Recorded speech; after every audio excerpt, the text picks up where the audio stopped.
부당하게 해고된 내부 고발자를 복직시켜야 한다는 판결이 최종심에서 파기환송되는 일이 있었습니다. 관련 소송에서 사측 손을 들어줬던 대법관이 퇴임 뒤에 사측의 변호사로 참여했다고 합니다. 전관예우의 폐단이 드러난 대표적인 사례입니다. 법조계에서는 전관예우 3년이면 100억을 번다는 속설도 있다고 합니다. 현행 변호사법에 전관예우 금지를 위한 조항이 있지만 사실상 무용지물입니다. 조아라 기자가 보도합니다. LG전자 내부 고발자 정국정 씨. 1999년 정 씨는 실제 500만 원인 물품 구매 가격을 2,800만 원으로 부풀린 영수증을 보고 납품업체와 담당자 사이의 비리를 감사과에 고발했다가 6년 만에 해고당했습니다.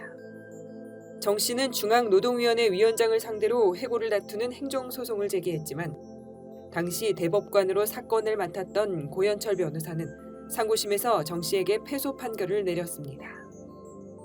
아울러 정 씨는 LG전자를 상대로 해고 무효 확인 소송을 진행해 서울고등법원에서 복직 판결을 받았습니다. LG전자 측은 대법원 최종심을 앞두고 고현철 변호사에게 사건을 맡겼고 결국 대법원은 2011년 3월 24일 항소심을 뒤집고 파기환송 결정을 내렸습니다. 고 변호사가 퇴임 2년 만에 자신이 판결을 내렸던 사건을 맡게 된 겁니다.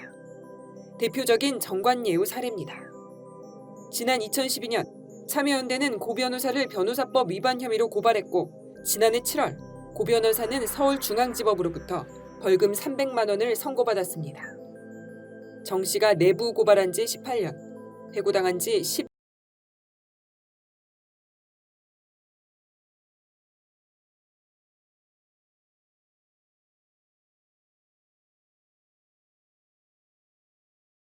징역 또는 1,000만 원 이하의 벌금에 처하도록 규정하고 있지만 수천만 원에서 수억 원에 이르는 변호사 수임료에 비하면 전관예우를 막기엔 미미한 수준입니다.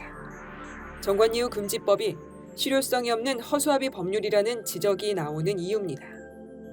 국민검사로 불렸던 안대희 전 대법관의 경우 퇴임 후 10개월 동안 무려 27억 원의 변호사 수임료를 벌어들인 것으로 드러나 지난해 국무총리 후보자로 지명됐다 결국 자진 사퇴했습니다. 2000년 이후 퇴임한 대법관 35명 중 23명은 변호사로 활동하고 있습니다.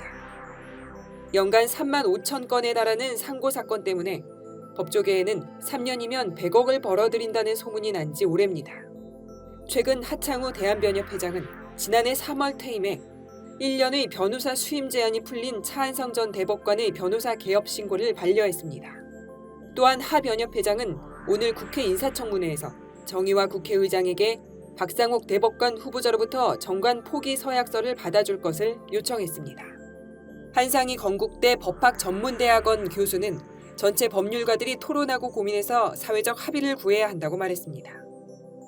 현직에서 활동 중인 현근택 변호사는 법관들이 퇴직 후에 돈 벌 생각을 하고 있다면 재판을 공정하게 할 수 없을 것이라며 하 변협회장을 응원했습니다. 우선 대한변협이 칼을 빼들었지만 우리 사회에 뿌리 내린 전관예우를 근절할 수 있을지는 미지수입니다. 국민TV 뉴스 조아라입니다.